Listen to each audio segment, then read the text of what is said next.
Olá, meu nome é Diego Viana. Vamos dar continuidade à aula de bioquímica, falando sobre carboidratos. Agora, mais especificamente, falando sobre síntese e degradação do glicogênio. Aqui é um polissacarídeo. Mas, se você não assistiu às aulas de bioquímica e metabolismo dos carboidratos, aconselho que você volte e assista essa aula para que você possa entender aí o processo de síntese e degradação do glicogênio.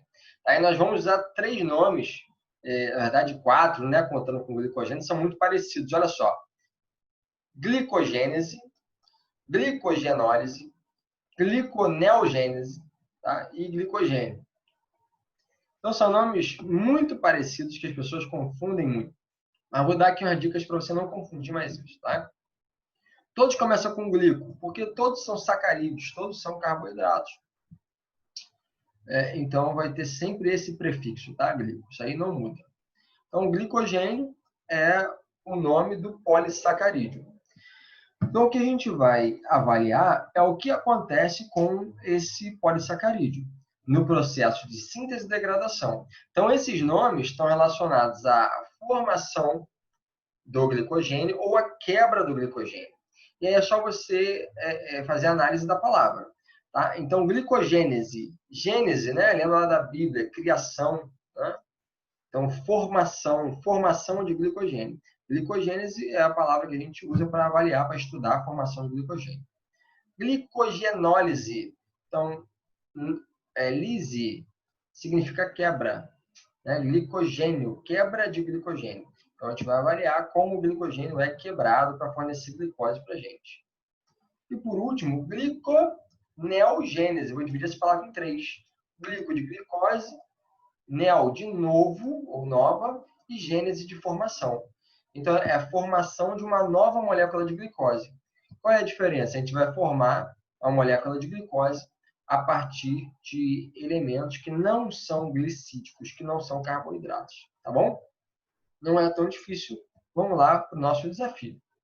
Como sempre, eu demonstro que o objetivo, o que eu espero que você seja capaz de fazer ao final dessa aula, e eu gostaria que esses quatro objetivos fossem alcançados, né? Que você possa entender a via de formação de novas moléculas de glicose, ou seja, gliconeogênese. Segundo, compreender o funcionamento das rotas de síntese e degradação do glicogênio. Terceiro, correlacionar os estados metabólicos, jejum e alimentado, ao controle da síntese e degradação do glicogênio. E quatro, distinguir a ação dos hormônios insulina, glucagon e adrenalina sobre o metabolismo dos carboidratos. Vamos lá? Então, iniciando a figurinha aqui que a gente usou na aula anterior, né, nas duas aulas anteriores, quando a gente aumenta a quantidade de glicose ou carboidrato ingerido, uma coxinha, um macarrão, um bolo, que a gente aumenta a quantidade de glicose circulante, tá? E o pâncreas, lá o pâncreas, é um pâncreas aqui horroroso, ele libera a insulina, que é essa bolinha vermelha que está ali em cima. A insulina se liga ao receptor dela, que fica na membrana. Esse receptor tem seu terminal aqui autofosforilado, a gente diz que está ativado. E aí ativa uma cascata de reações, diferentes proteínas, como IRS, PI3K, PKB. E isso permite que as vesículas de transporte de glicose, que a gente chama de GLUT4, saiam do meio da célula, do citossol, para a membrana plasmática. Esse GLUT4, que é um transportador, né, o portão para a entrada de glicose, ele permite que as bolinhas azuis aqui, né, a glicose, venha para dentro da célula, para que ela possa ser utilizada como fonte de energia, né? Ela vai ser oxidada, formando glicose 6-fosfato, até piruvato, né? Um conjunto de 10 reações, etc.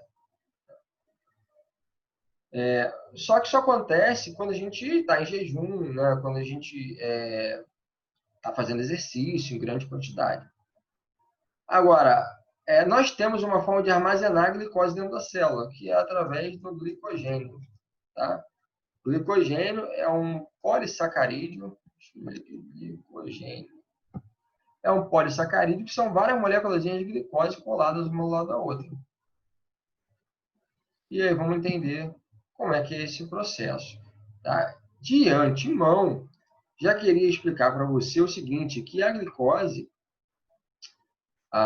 e o glicogênio, eles não são formados apenas em uma via, uma molécula. Então, a gente tem aqui várias formas de síntese de glicose. Então, aqui a gente tem, como ver, a entrada do glicogênio, do amido, de sacarídeos, de hexose, da dieta, no estágio preparatório da glicose. Então, a gente tem aqui a glicose, esse que eu vou sublinhar aqui, eu estou sublinhando, que a gente avalia. Mas essa glicose, tá?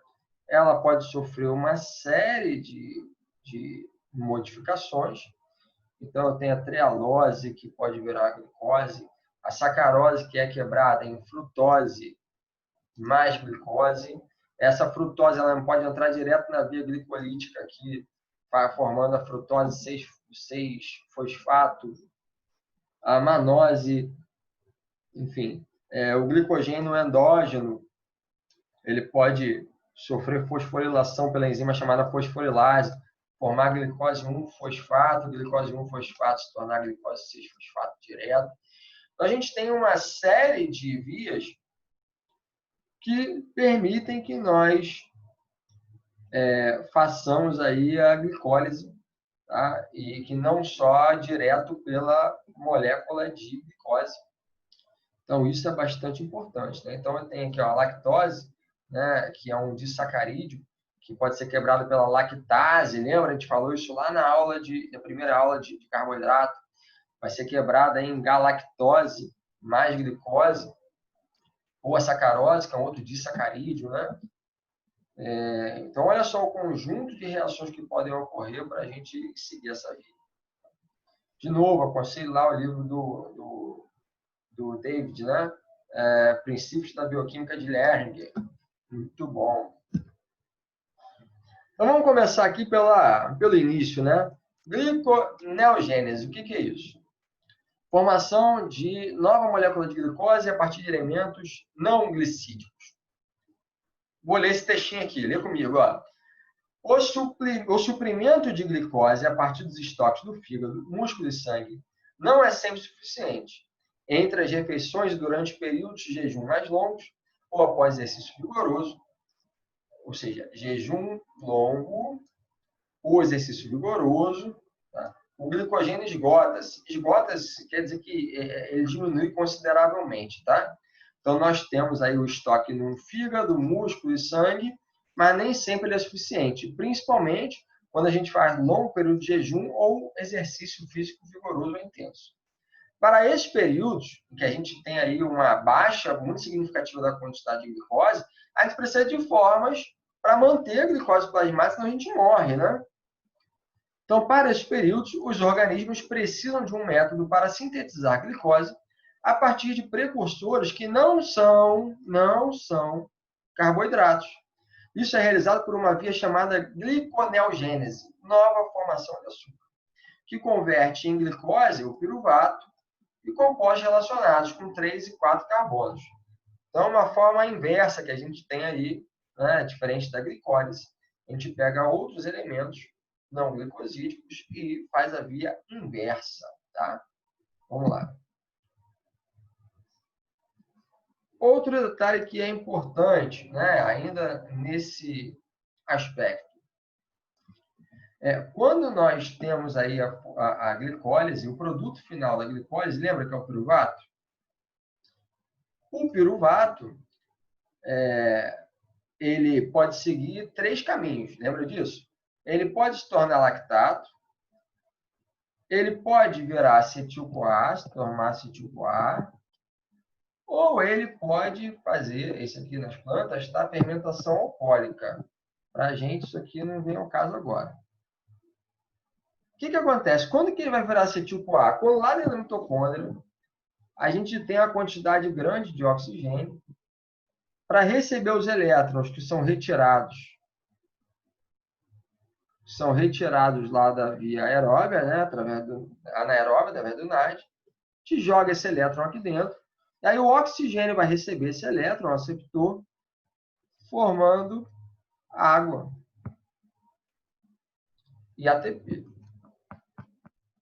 Quando a gente se movimenta de forma muito intensa, um exercício intenso, 1 minuto, o máximo que você puder, nós terminamos ficando sem a capacidade de captar esse hidrogênio do NAD, né, para colocar aqui no oxigênio, porque a quantidade de oxigênio ela também é limitada.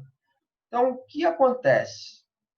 Esse NAD, como ele não pode se livrar do H para ele continuar na via glicolítica, o que ele faz? Ele coloca esse hidrogênio no piruvato, e aí o piruvato ele transforma-se em lactato. A enzima que faz isso é lactato desidrogenase. Então, colocar o hidrogênio no piruvato e formar lactato é uma forma que o nosso organismo encontrou de continuar fazendo a glicose.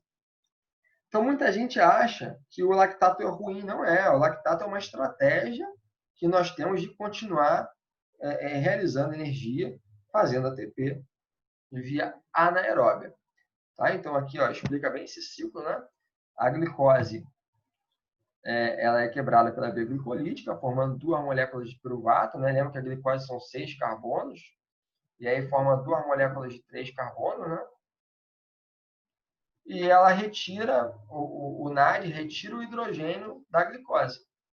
Se ele não puder continuar de via por forma aeróbia, né? Quem tem uma baixa capacidade aeróbia, pouco oxigênio, ou baixa capacidade de captar oxigênio, de manter o oxigênio na mitocôndria, coloca esse hidrogênio aqui no piruvato, formando 2 moléculas de lactato.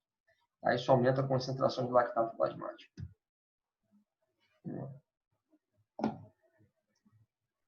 Por que você está falando isso, Diego, mostrando essa função? Porque além dessa estratégia que o nosso organismo tem de continuar fazendo exercício, realizando ATP, promovendo ATP, utilizando aí o piruvato para formar lactato, também existem outras estratégias de formar carboidratos, formar glicose, não só a partir do lactato, mas através do piruvato e do glicerol também. Tá? São aí precursores simples. Então, o lactato, além de captar o H lá do NAD, para deixar o NAD livre, ele também vai para o sangue, chegar no fígado para fazer gliconeogênese. Tá? O que é gliconeogênese, então? A gliconeogênese é a capacidade de pegar esses elementos, lactato, piruvato, glicerol, por exemplo, e transformar em glicose. Isso ocorre principalmente no fígado, tá? Mas também acontece no córtex renal, lá no rim, e nas células epiteliais que revestem internamente o intestino delgado. Tá? Então, se vão ver nos livros aí, a maior parte das pessoas vão dizer que é exclusivo do fígado. Não é verdade, acontece também no córtex renal e intestino delgado, mas a participação maior e efetiva no fígado, que guarda aproximadamente 7% de todo o glicogênio que a gente tem no corpo. É muita coisa.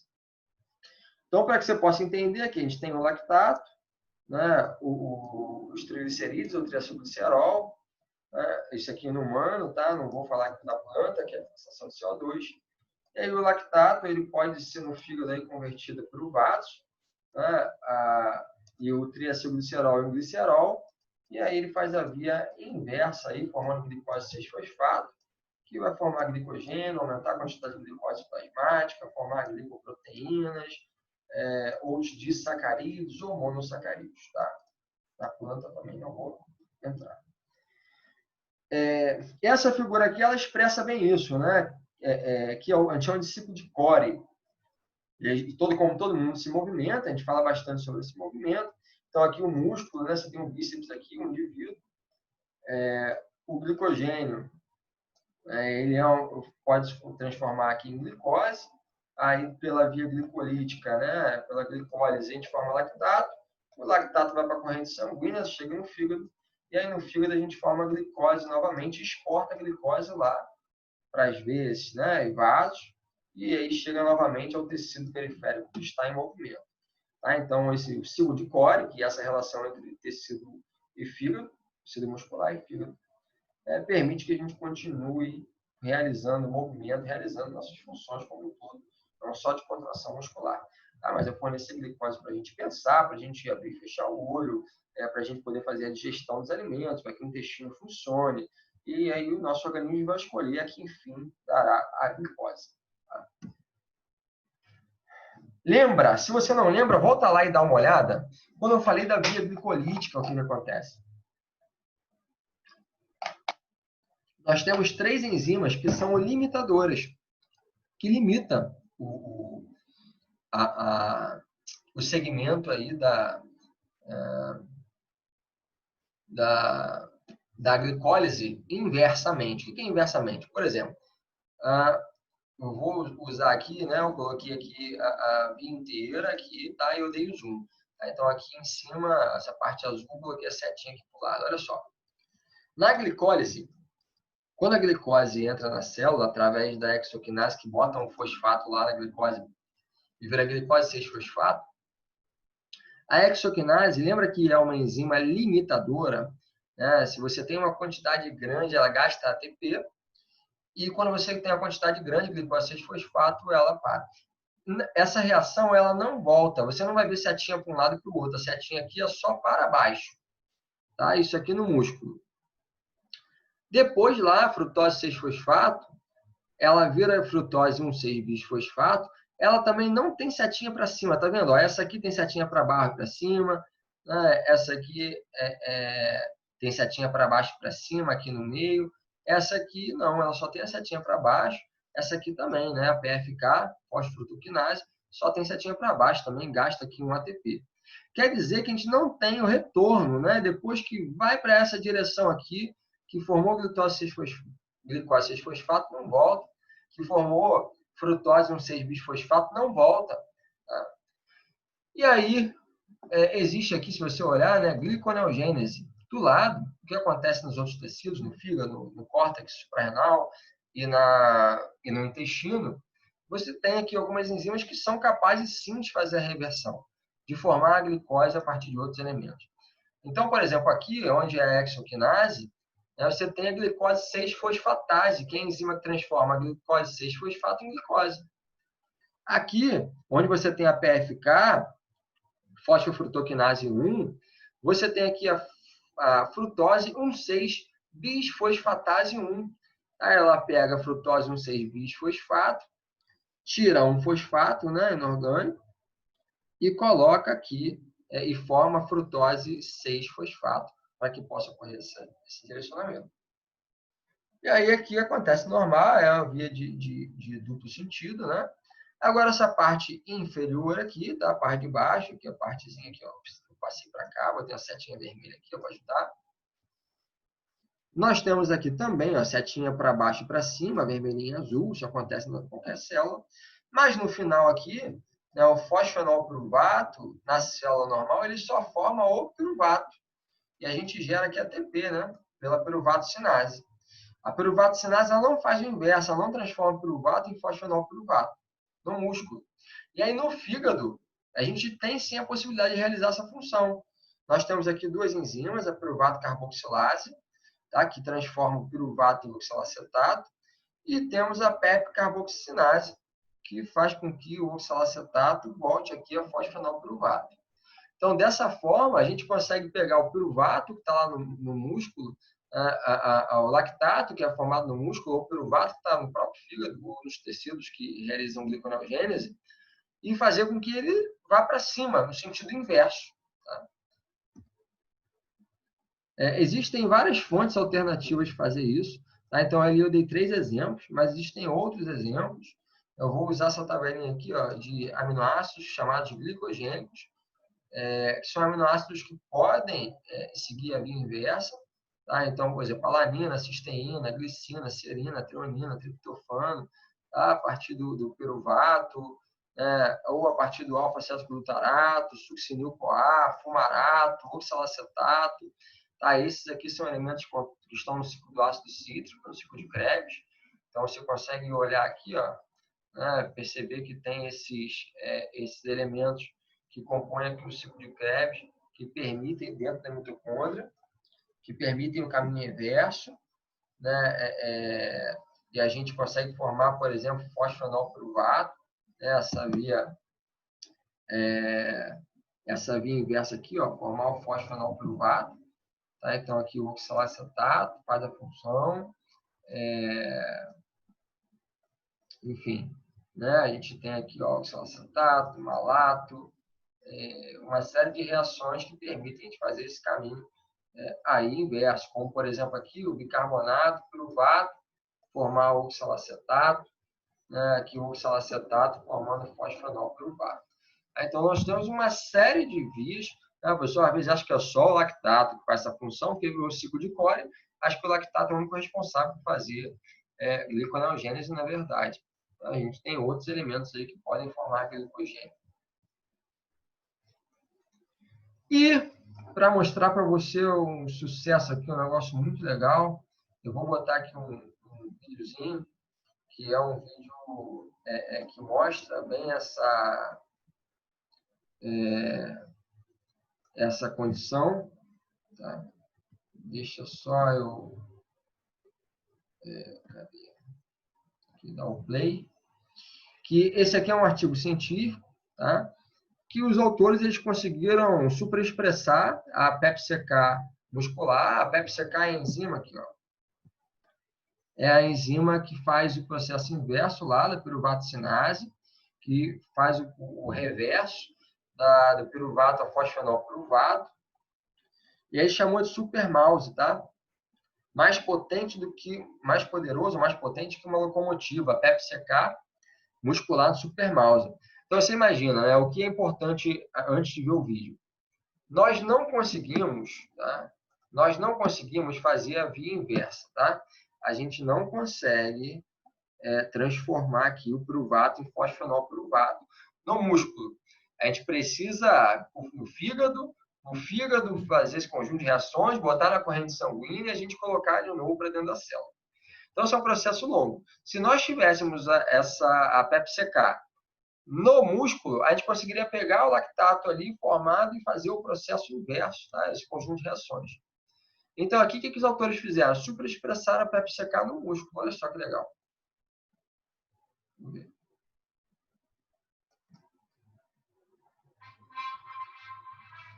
Ele bota uns ratinhos, 2 ratos. Um é o white type, que é o silvestre, e o outro é o mutado para PepsiK no músculo. Então, eles estão correndo na esteira 20 metros por minuto. E aí, o white type ele começa a cair aqui, tá vendo? Com 200 metros de corrida. Aqui ele toma choque, tá? E aí deu 1 hora e o ratinho tá tomando choque aqui e o outro ratinho, que é o mutado, olha só. Ele ainda tá correndo. 2 horas, o outro tá lá tomando choque e esse aqui ainda tá correndo, não para. O outro parou com 200 metros. 3 horas e ele continua correndo, olha só.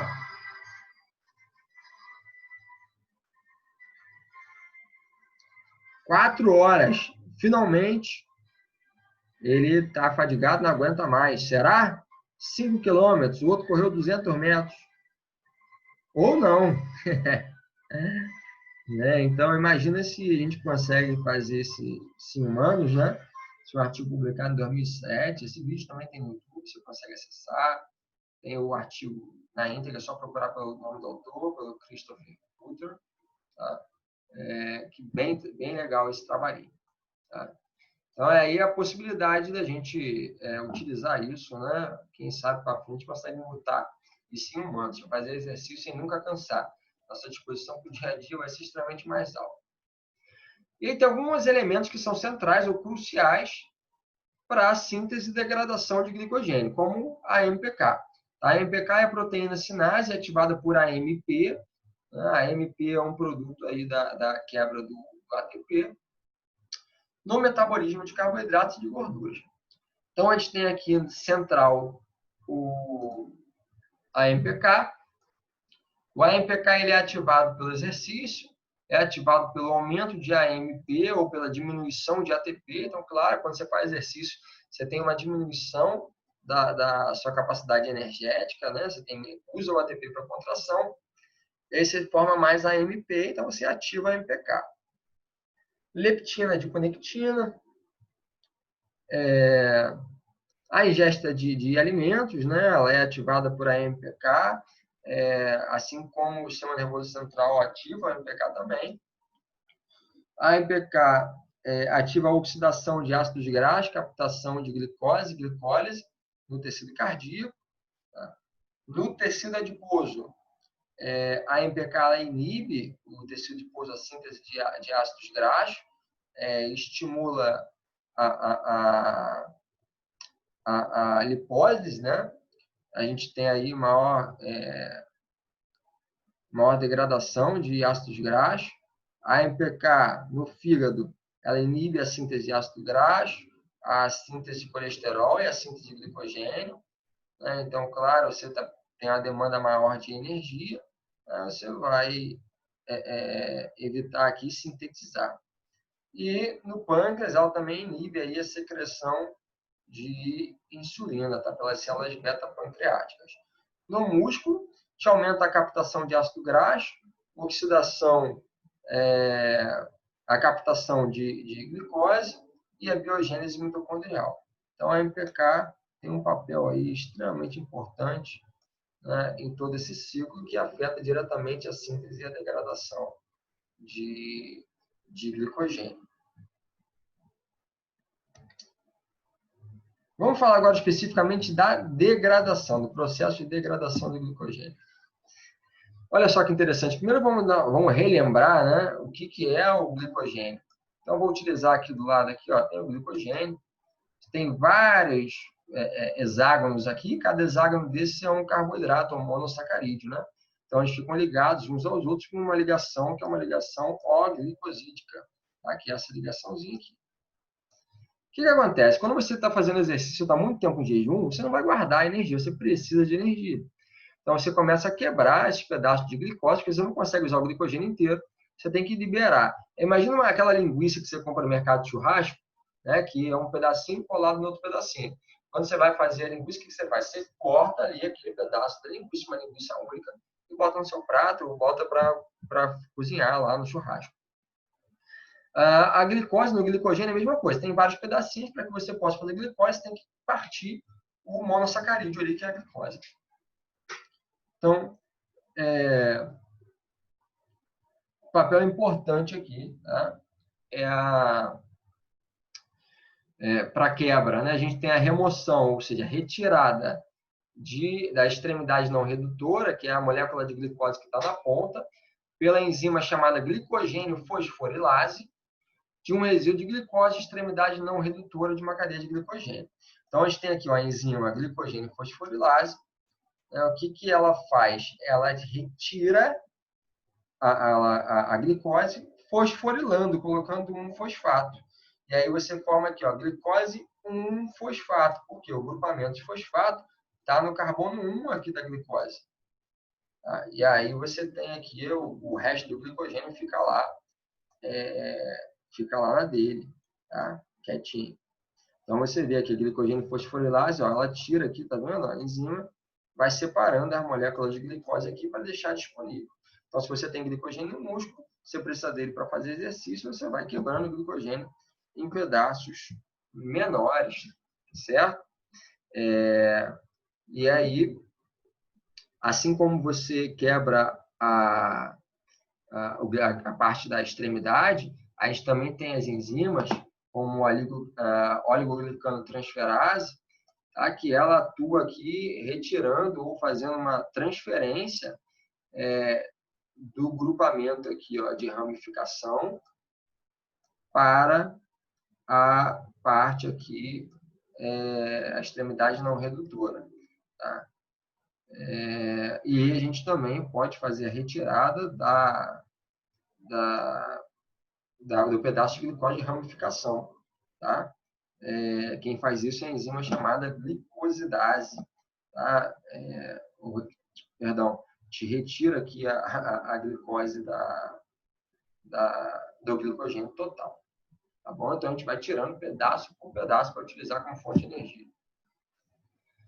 Então, olhando aqui em detalhe, né, a gente tem aqui a glicogênio fosforilase ou amido fosforilase, tá? O amido ele sofre esse mesmo processo. E a gente tem aqui a ligação O-glicosídica, né, e a gente vai tirar esse pedaço aqui fosforilando, formando aqui a glicose com um fosfato. Depois que essa glicose 1-fosfato é formada, a gente tem lá na via glicolítica, a gente não tem glicose 1-fosfato. glicose, glicose 6-fosfato, frutose, depois é formada a frutose por isomerização, né? Mas não tem a glicose 1-fosfato, que é essa glicose aqui, que tem um fosfato no carbono 1. Então, o que é realizado? O que acontece para que a gente possa transformar essa glicose 1-fosfato e botar ela na via glicolítica lá e formar como energia? A gente tem aqui, dentro da célula, um resíduo de serina ligado a um grupamento fosfato.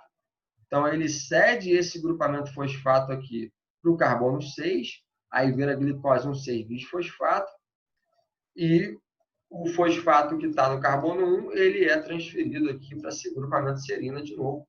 E aí sim, a gente tem a glicose 1-fosfato transformada em glicose 6-fosfato, que pode entrar na via glicolítica. Perfeito?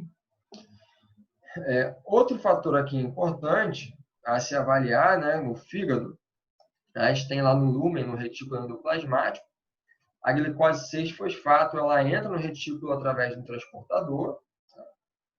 A glicose 6-fosfato, ela sofre aqui a perda do fosfato pela enzima chamada glicose 6-fosfatase, liberando o fosfato mais a glicose. E a glicose pode sair pelo seu transportador no fígado ao GLUT2 e vai ser levada para o capilar. E dessa forma a gente consegue aumentar a quantidade de glicose plasmática pela quebra do glicogênio hepático, por exemplo. Perfeito. Vimos aqui de forma simplificada a degradação. Agora vamos ver a síntese, como é formado o glicogênio. Isso a gente chama de glicogênese, tá? Então, a quebra é glicogenólise, tá? Que é a retirada, né, de glicose, glicogenólise, quebra. Tá? Agora vamos para a glicogênese, que é a formação, a gênese, né? Então, por exemplo, a gente tem aqui o controle da síntese de glicogênio no músculo a partir da glicose sanguínea. Então, aqui o miócito é uma fibra muscular, a célula muscular. Quando a gente ingere muito carboidrato, a gente aumenta a quantidade de glicose plasmática, libera a insulina pelo pâncreas, permite que o GLUT4 vá para a membrana e a glicose entre na célula. Essa glicose é fosforilada pela oxocinase, forma glicose 6-fosfato, e aí, no estado alimentado, a glicose 6-fosfato, ela se torna a glicose 1-fosfato, depois se torna a UDP-glicose, que é uma glicose aí fosforilada, né, com 2 fosfatos, e a enzima glicogênio sintase, que sintetiza o glicogênio, ela forma que cola essa molécula de glicose na ramificação do glicogênio, aumentando ainda mais lá o glicogênio muscular, o glicogênio hepático. Tá bom? É assim que a gente forma o glicogênio. Só que antes do glicogênio ser formado, assim, ele tem uma parte estrutural, uma parte central, que é composto por uma proteína chamada glicogenina, que é esse Gzinho aqui, com seu iniciador em laranja. Tá? E aí ele forma a primeira camada aqui com vários resíduos de glicose, e esses resíduos de glicose formam ramificações para ligar a outros resíduos de glicose. Então, é como se fosse uma árvore de glicose, né, dentro da célula, que é a molécula lá de glicogênio. Então, um exemplo aqui, ó, a glicogenina, que é a proteína iniciadora, ligada ao resíduo de tirosina, e as moléculas de glicose que são ligadas diretamente a eles. Então, a gente tem a UDP-glicose, que nada mais é do que a molécula de glicose ligada a esse grupamento azul aqui, tá? Que é a uracila com 2 fosfatos. E quando a gente ela sofre aqui a atividade da glicosiltransferase, você tem a ligação das moléculas de UDP-glicose, né, ou de glicose, a outras moléculas de glicose. Bom, vou passar aqui. De forma mais simples aqui, né, maior, mostrando a síntese do glicogênio. Tem a molécula de UDP-glicose, que é essa molécula aqui grande, tá? Que é a uracila, com 2 fosfatos, ou 1, 2. mais a molécula de glicose aqui em cima, por isso que é o UDP-glicose.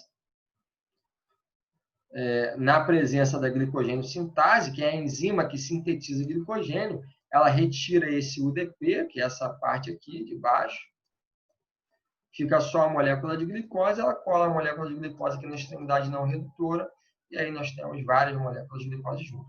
Agora, para você diferenciar, lembra, a glicogênio sintase é a que forma a glicogênio e a glicogênio fosforilase é a que quebra o glicogênio, tira as moléculas de glicose.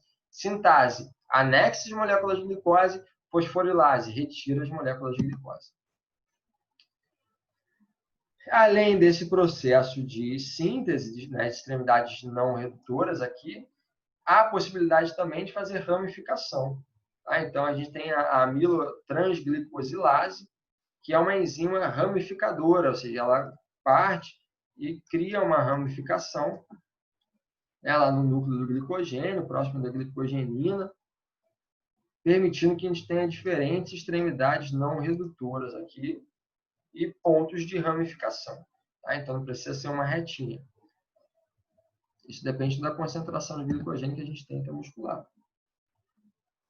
Olha só, apesar de toda essa nomenclatura, de parecer muito difícil, vamos para a parte simples aqui, o que efetivamente precisa entender. Nós temos o processo de glicogenólise, que é a quebra do glicogênio, e o processo de formação, que é a glicogênese. Quem faz a glicogenólise, a quebra, é a enzima chamada fosforilase, que ela fosforila. Coloca um grupamento fosfato lá e retira a glicose, né, do glicogênio, formando a glicose 1-fosfato. Ela bota um fosfato na glicose, no carbono 1 vira glicose 1-fosfato. Isso é a fosforilase. E quando a gente vai formar, a gente tem a glicogênio sintase. O que a glicogênio sintase faz? Ela pega aquela glicose que passou por um processo de transformação e foi anexado no UDP, ela retira aquele grupamento UDP, que são 2 fosfatos com uracila, e cola essa glicose no glicogênio. Então, sintase coloca glicogênio, fosforilase, glicose, né? A sintase coloca a glicose no glicogênio, fosforilase retira a glicose do glicogênio. Aqui a gente consegue ver a ação e a importância dos hormônios. Então, olha só, quando você faz exercício, quando você está em jejum, você aumenta a quantidade de adrenalina, né? Principalmente durante o exercício. E quando você está em jejum, aí você tem aumento da quantidade de glucagon secretado. Aqui você tem, divide aqui no meio, aqui o hepatócito e aqui o miócito, né? Fígado e músculo. Então, a adrenalina se liga no músculo, o glucagon, principalmente aqui, se liga no fígado, tá? O que acontece? Quando o hormônio, né, o transmissor, ele se liga ao seu receptor, você tem uma cascata de sinalizações. Nesse caso aqui, é via proteína G, que é uma proteína que fica na membrana. Essa proteína G, ela se transloca, ou se desloca, ativando a adenilato ciclase, né, via AMP, ATP, aumentando a quantidade de AMP cíclico.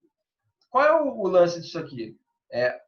Um hormônio, um transmissor desse aqui ligado, forma 20 moléculas de AMP cíclico. Então, é quase que uma progressão geométrica aqui, né? E a gente tem a ativação da pKa, que ativa a fosforilase B, tá? Ela fica ativa. E a gente já tem aqui mais de 100 moléculas ativadas. Essa fosforilase sinase ativada, ela ativa a glicogênio fosforilase, e a fosforilase faz o quê? Quebra o glicogênio, tira pedaços de glicose do glicogênio. Então, aquele glicogênio grandão, com a ativação da fosforilase, ele vai ficando menor, porque vai tendo mais disponibilização da glicose que o compõe. Então, o glicogênio se transforma em glicogênio 1-fosfato, mais 10.000 moléculas, né, tornando-se glicose, e aí vai para o sangue ou vai para a contração muscular. E a gente tem mais de 10.000 moléculas de glicose com a ligação da adrenalina ou do glucagon, seja no músculo ou seja no fígado. Tá legal?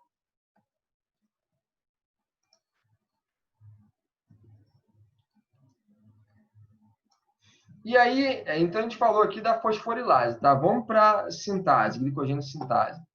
Como é que a glicogênio sintase é ativada? Olha só, a gente tem a ligação da insulina, Ou seja, você tem muito carboidrato, está muito alimentado, está sobrando carboidrato depois de uma refeição. Você tem aqui a fosforilação do resíduo de insulina. E aí é a série de reações, né? Você tem a fosforilação do PI3K, PIP2 transformando em PIP3, PDK, PKB. E a inativação da GSK3. Porque a GSK3, que é a glutationa quinase, né? A glicogênio sintase quinase 3, ela, na sua forma ativa, ela inativa a glicogênio sintase, que é quem faz a síntese de glicogênio. Então, como a insulina inativa essa enzima, ela se mantém na sua forma ativa, tá? Ela não fica inativa. Isso faz com que aumente a síntese de glicogênio. Então, se você está no estado de jejum ou está fazendo exercício, né, tem menos insulina, essa enzima ela vai estar mais ativa, inibindo aqui a glicogênio sintase. Quando você está alimentado, essa enzima é inativada pela fosforilação, e aí a enzima que forma glicogênio, ela aumenta. E aí a insulina faz esse papel aqui de inativar a GSK3, né? Então, o que mantém a glutationa sintase mais ativa e não inativa a glicogênio sintase. E existem outros fatores que ativam. O que ativam a glicogênio sintase? Insulina, né? Como eu já mostrei aqui em cima, diretamente. A glicose 6-fosfato, a concentração, e a quantidade de glicose. Se tem muita glicose 6-fosfato, a PP1, tá? Que é a enzima aqui, que é responsável pela ativação da glicogênio sintase, ela fica mais ativa e a gente sintetiza mais glicogênio. Qual é o fator que poderia inativar ela aqui, né? A PP1, glucagon e adrenalina, porque vão estar aumentados no estado de fome, de jejum ou durante exercício intenso. Para a gente entender um pouco da diferença do músculo e do fígado, entender melhor, olha só. Aqui a gente tem adrenalina, tá? Epinefrina, são sinônimos, e glucagon. Tá? Aqui uma célula hepática, o fígado, e aqui o músculo. Então, percebe que a adrenalina ela atua nos dois, tá? Então, você tem aumento de adrenalina, por exemplo, por esforço, por exercício. Você tem a maior ativação, recebe ela no fígado e no músculo. Só que os papéis nem sempre são semelhantes. O que acontece? Glicogenólise aumenta nos dois. A quebra de glicogênio vai aumentar nos dois. O músculo, porque está em contração, e o fígado, porque vai disponibilizar glicogênio para a corrente sanguínea. E aí você tem um aumento da glicogenólise no músculo, durante jejum, durante exercício, aumento da glicólise, né, quebra de glicose, e aí você forma mais glicose 6-fosfato, você forma mais piruvato. E o piruvato, lembra, ele vai ser enviado lá para o tecido hepático, né, o lactato, para que a gente possa fazer aqui a via inversa. Já no fígado, você tem um aumento da quebra de glicogênio, tem um aumento também da quebra de glicogênio, a glicogenólise, tá? Aqui nos dois, isso acontece nos dois, fígado e músculo. Forma mais glicose 6-fosfato. A glicose 6-fosfato vai ser transformada em glicose para ser mandada embora. Só que a gente vai diminuir a glicólise. Por quê? A glicose 6-fosfato ela não vai seguir para formar piruvato. Pelo contrário, o piruvato ele vai seguir os caminhos inversos para ter mais glicose disponível. Porque se você aumenta a glicólise no fígado, o que vai acontecer? Você diminui a quantidade de glicose no fígado e você não vai ter como disponibilizar para outros tecidos. E o que acontece aqui só no fígado, na presença de glucagon e adrenalina, é a gliconeogênese, né? A formação de glicose a partir de outros elementos não glicídicos. E a gliconeogênese não acontece no músculo. Tá? Então, a ligação desses hormônios vão atuar de forma diferente. Tá? Então, o tecido, como o músculo, precisa de glicose, né? Ele não vai economizar a glicose. Já o fígado, que pode se virar, ele tem uma máquina de gerar glicose a partir de outros meios, ele não vai aumentar a glicólise quando estiver no estado de jejum ou no estado de exercício prolongado. Desafio. Para finalizar, vamos ver como é que ficou fácil de entender assim, toda essa explicação, mas a gente tem 4 fatores aqui que são importantes serem respondidos. Primeiro, entender a via de formação de novas moléculas de glicose, a gliconeogênese. Como é que a gliconeogênese acontece? A gliconeogênese é a formação de novas moléculas de glicose a partir de elementos não glicídicos. Então, ele acontece aonde? Acontece no fígado, acontece na suprarrenal e acontece lá no intestino, nas células epiteliais. A gente pode utilizar o glicerol, piruvato, né, o lactato, são aí os substratos para que a gente gere glicose. Primeiro foi respondido. Segundo, compreender o funcionamento das rotas de síntese de degradação de síntese e degradação do glicogênio. Perfeito. Então, quais são as formas de síntese? Primeiro os nomes, né? Síntese chama-se glicogênese. Degradação é glicogenólise, tá? Como acontece a síntese? Qual é a enzima que faz a síntese? É a glicogênio sintase, né? Ou seja, o que ela faz? Ela pega a molécula de glicose e cola essa molécula de glicose lá no glicogênio, através aí da retirada do UDP. E a degradação? A degradação ela é feita por fosforilação através da enzima chamada glicogênio fosforilase. Então, quem faz síntese é glicogênio sintase, quem faz a degradação é glicogênio fosforilase. 3.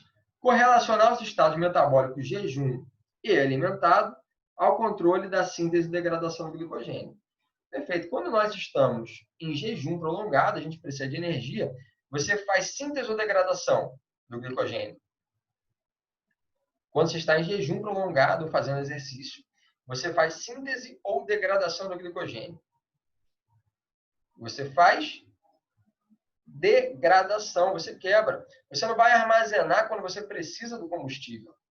Quando você está em estado alimentado, após uma refeição, aí sim, você vai fazer o processo de anabolismo, que é o processo de síntese. Tá? Então, essa resposta aqui é uma resposta que tem que estar na ponta da língua. Tá? E a última, distinguir a ação dos hormônios insulina, glucagon e adrenalina sobre o metabolismo dos carboidratos. Então, a gente sabe que eles funcionam de forma diferente. A gente tem um aumento de insulina quando a gente está em estado alimentado. Isso faz com que a gente tenha o aumento da atividade das enzimas que fazem anabolismo, como a glicogênio sintase. Então, a gente faz síntese de glicogênio. Né? Então, a insulina ela atua diretamente nesse papel. Tá? O glucagon e a adrenalina permitem que a gente quebre aí, né? Quando a gente tem um receptor lá que é a proteína G, ativação da adenilato ciclase, a gente tem o aumento da entrega de glicose, quebrando as moléculas de glicogênio, permitindo que a gente mantenha o aporte e a concentração de glicose plasmática continuada. Então, esses hormônios eles são extremamente importantes. E aí, num estado de jejum, a gente tem aumento de glucagon e adrenalina, ou durante o exercício, e no estado alimentado, a gente tem aumento de insulina. Isso vai permitir que a gente produza mais glicogênio, ou que a gente degrade mais glicogênio. Espero que você tenha gostado, você tenha entendido.